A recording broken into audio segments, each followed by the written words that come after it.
gauge energy can be very subjective. Did you feel like your team had enough energy, and if not, why was it lacking, do you think? Yeah, that's always a tough question.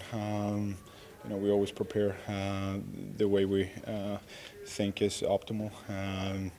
But I think today it was nothing about energy or not having energy. It was more of that we didn't win our battles. I don't think we're well trained. We should be able to have enough energy to win the 50-50s. How do you explain the turnovers tonight? Is it more them pressuring and smothering you, or is it you guys being lackadaisical with the puck? Yeah, it's a little bit of stupidity and wanting to do a little bit too much. And we know that when we're playing with speed, most of the time we're putting the puck behind them and get through the neutral zone. And when we don't do that, we're not a fast team, and we're easier to play against. It's a tough loss. We didn't play good enough. We didn't execute. I mean, we weren't above. They have a lot of 2-on-1, 3-on-2s. I mean, and it just wasn't good enough today. We have to play more structured and more together. We have to box out better. I mean, there's so much more, so much space where we can improve. I mean, we just weren't good enough today. We know that tomorrow's the next day. We have to shake it off, have a good practice. To make sure we will talk about what we did wrong, and tomorrow's not our day. Sometimes maybe you think you can make that extra play or it's there, and every team's good in this league, and especially a team that you're playing on that's playing on back-to-back nights. You really want to keep it simple, and I thought that's what we did for a while there on the road. Is we had a road mentality where we were keeping it simple. We weren't trying to do too much, and that's how we were playing successful. And last time we played against these guys, I thought we did a really good job of being above guys, not giving odd man rushes. Obviously, we gave too many of those tonight, and we got to go back and obviously watch some video and learn from mistakes and learn how obviously not to play. And we got some big games coming up this weekend, so obviously we'll learn from this. And it's disappointing to play at home this way, in front of our fans. So we gotta regroup. It's it's going to be a couple of big games, obviously Friday and Saturday. So we got to get back to playing the right way. We definitely we can't let these bad habits creep in and continue, because we got to right this ship and turn this around right away.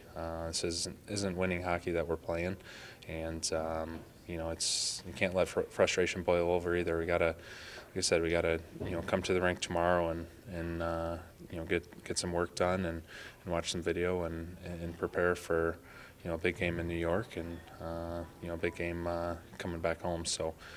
We got to play the right way. It is frustrating. We all see it. We see it on the bench. We see it on the ice.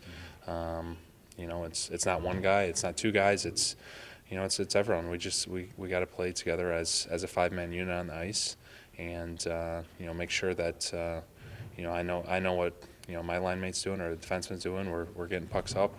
We're going straight ahead, playing more north-south. Could you sense the game turning there in the second? They just seem to have so much more jump than your club. Yeah, they're definitely having us in our zone. It's not a very good showing when you only have 3 shots in the second period on their net. And when they played last night, it's on all of us. We got to be ready to play from this, the drop of the puck. Yeah, I mean, when we play with structure and we play as a 5-man unit, we're a very fast team, and we've gotten away from that the last 2 games. And we passed up, I thought, tons of shots, and we didn't drive the middle, and we didn't go to the net. And it's not a cute league. It just isn't. You end up making some plays once you've created chaos, but if you don't create chaos, you're not making any plays. People are too good defensively. Even the last goal is kind of evident of that. Instead of putting it behind the guy's feet and having maybe a breakaway, we try to make a sauce pass back towards our net. It ends up in our net. So we've seen how the recipe for success. We got to get back to that recipe. And the one thing that's evident in this league is you can play great hockey and lose. That's a fact. But you have no chance if you don't play great. The decision to switch goalies, was that Yeah, Jimmy's been great for us. We had 3 shots in the second period. It certainly wasn't Jimmy's fault, So Jimmy's been great. He's played lots of hockey. Pete hasn't played in a while. We had no momentum. I hoped it would switch momentum a little bit. I hope it would raise our guys' urgency level. I hoped it would kind of slap our guys in the face to say, here's a guy that's been great for us, and we're letting him down. Here's another guy that's been great, working hard, trying to make himself ready. Let's make sure we play great for him. And we were certainly better in the third, but at that point it's 5-2. It's a hard league if you don't show up with shift-to-shift intensity every single night, and we've got some young guys that are I think have really helped in our success when we've had success. But those guys with those types of minutes and comes big time responsibility. Anthony Mantha's got to be way better. And it's not okay to just be a passenger when you're given the opportunity to be an impact player. So he's not alone, but certainly he's a guy who I've said to him at the beginning of the year, for us to be great, you got to be great. I think he's gone through large stretches of being great. He hasn't been great the last 2 games.